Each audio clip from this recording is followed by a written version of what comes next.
Ang iniyakan niya, maminamahal, yung kagalakan ng kaligtasan.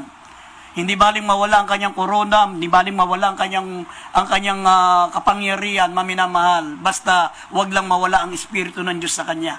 Wag lang mawala ang kaligtasan, ang kagalakan ng kaligtasan para sa kanya. Kaya nga, nalugod ang ating malapang bagamat mas mabigat ang nagawang kasalanan ni Haring David kay Haring Saul, nakabalik sa presensya ng mahal na Panginoon, maminamahal itong si Haring David. Bakit po? Sapagkat nalugod siya, maminamahal, sapagkat masigit niyang pinalaga ng kanyang kaligtasan kaysa sa kanyang kapangyarihan.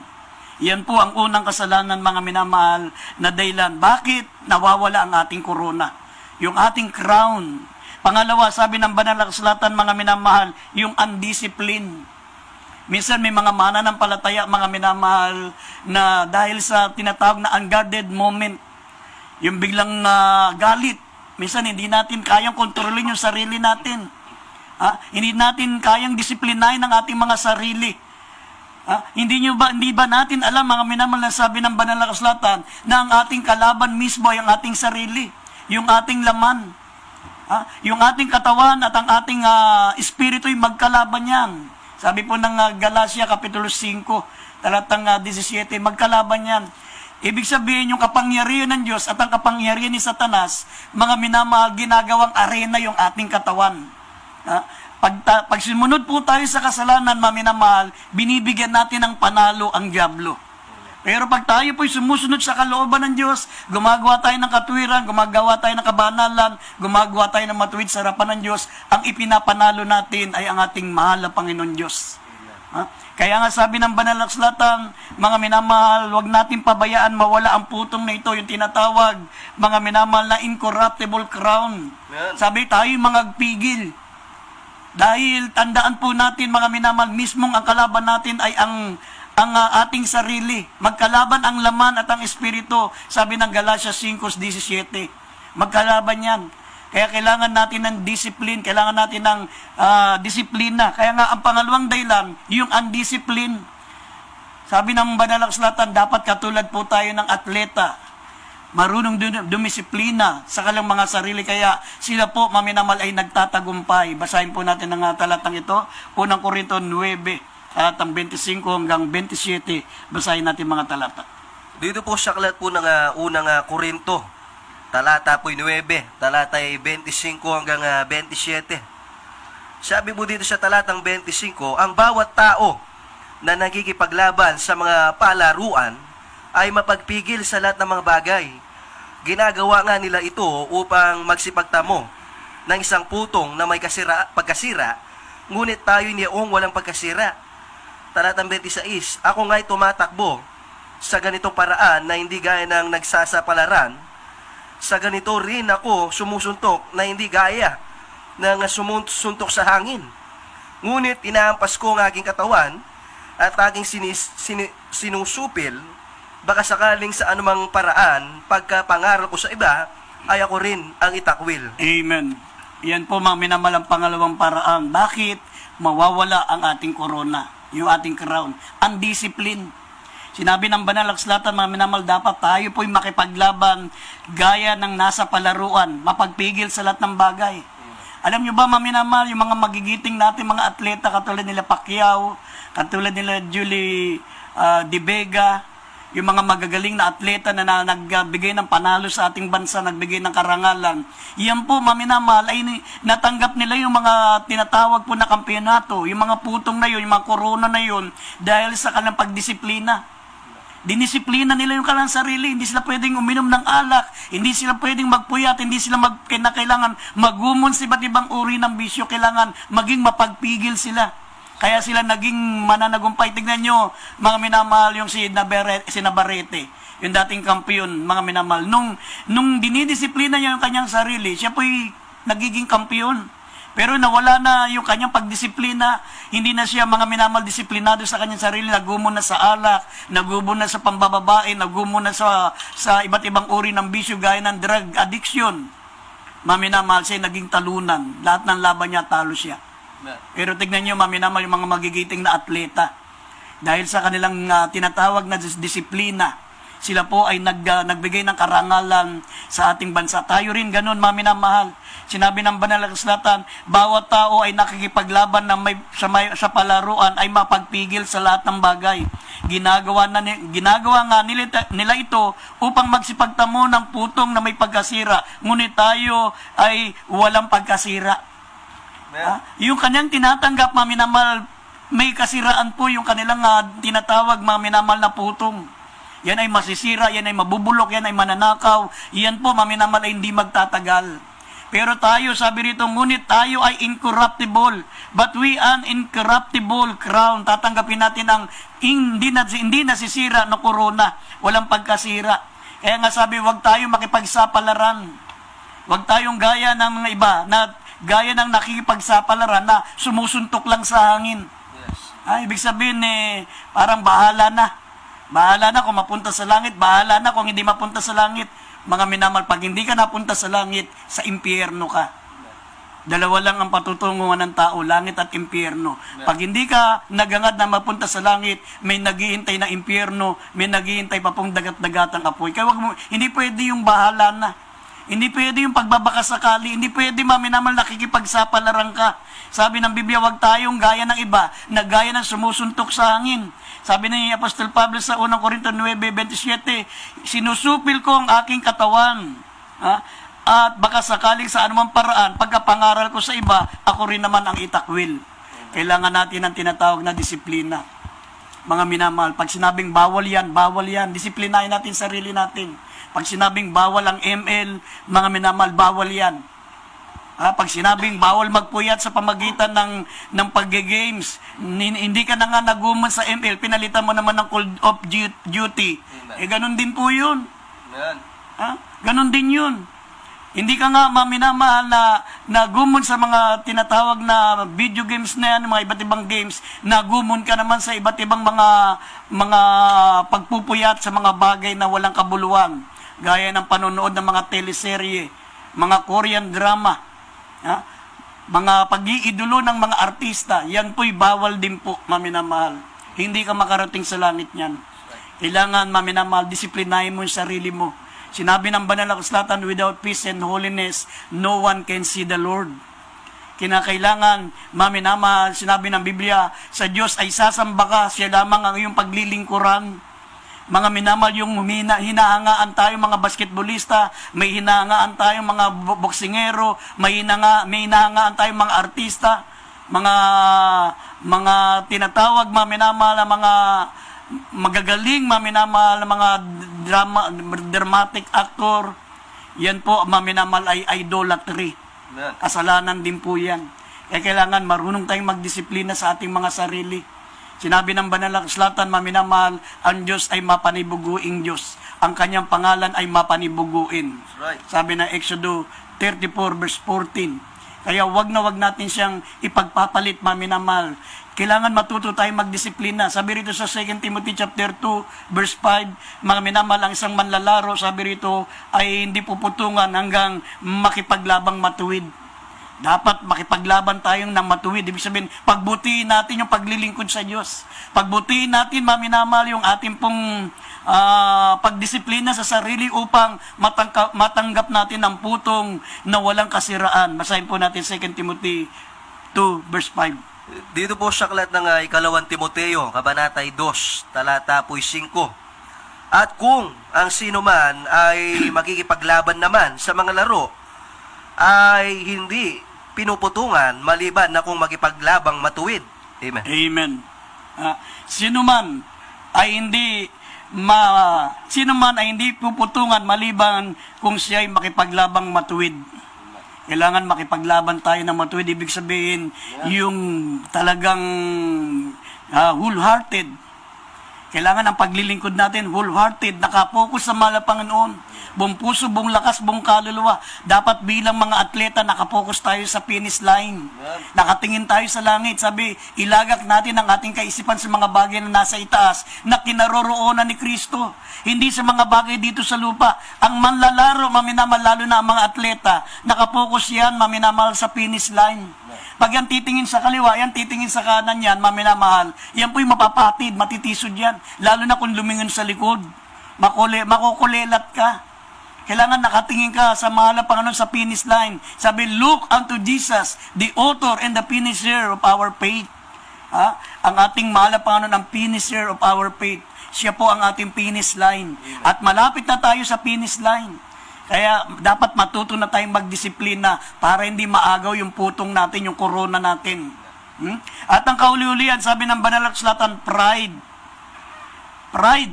Yan po ang pangatlo, mga minamahal. Sabi ng Banal na Kasulatan, pride goeth before destruction.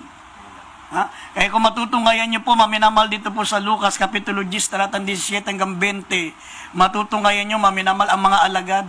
Nung sila'y inutusan ng ating mahal na Panginoon na magpagaling ng mga karamdaman, magpalayas ng mga demonyo, at sila po'y pumunta sa mga bayan. Pagdating sa talatang 17, Lucas 10, talatang 17 hanggang 20, buong pagmamalaki nila, sinabi sa mahal na Panginoon, ang mga demonyo nagsisuko sa aming pangalan.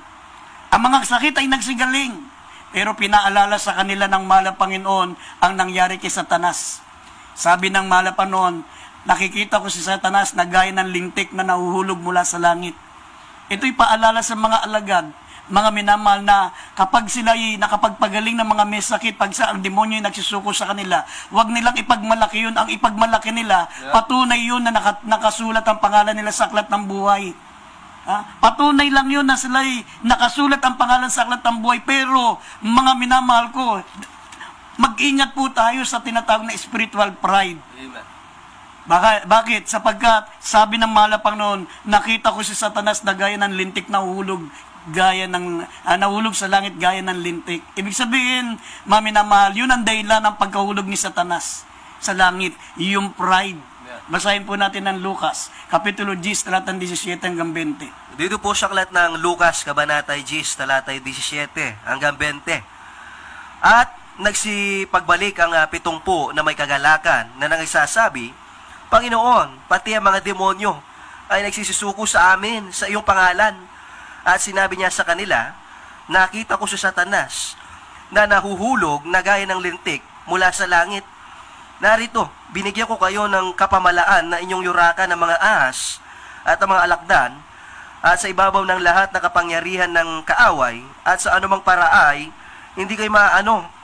Gayon may, huwag ninyong igagalak ito na ang mga espiritu ay nagsisisuko sa inyo, kundi inyong ikagalak na nangasusulat ang inyong mga pangalan sa langit. Amen. Amen.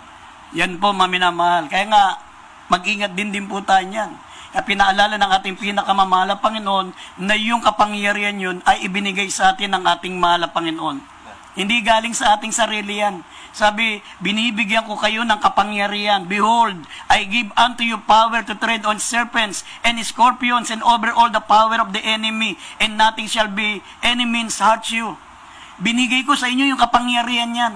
Kaya mag-ingat kayo sapagkat sabi ng Malapon, sapagkat nakita ko si Satanas na nahuhulog gaya ng lintik mula sa langit. Ibig sabihin, ipinailala ng mahal na Panginoon na si Satanas ay nahuhulog because of pride. Amen. Kasi mayroong mga mananampalataya, pag nakita na nila yung nangyari sa ating beloved pastor, na nakapagpapagaling din sila ng may sakit, ang ating beloved, gaya ng ginagawa ng mahal na pastor, iba't ibang mga sakit, mga ketong, mga cancer, leukemia, diabetes, nagkakaroon na ng pride yung ibang mga mananampalataya. Kaya ko na palang magpastor.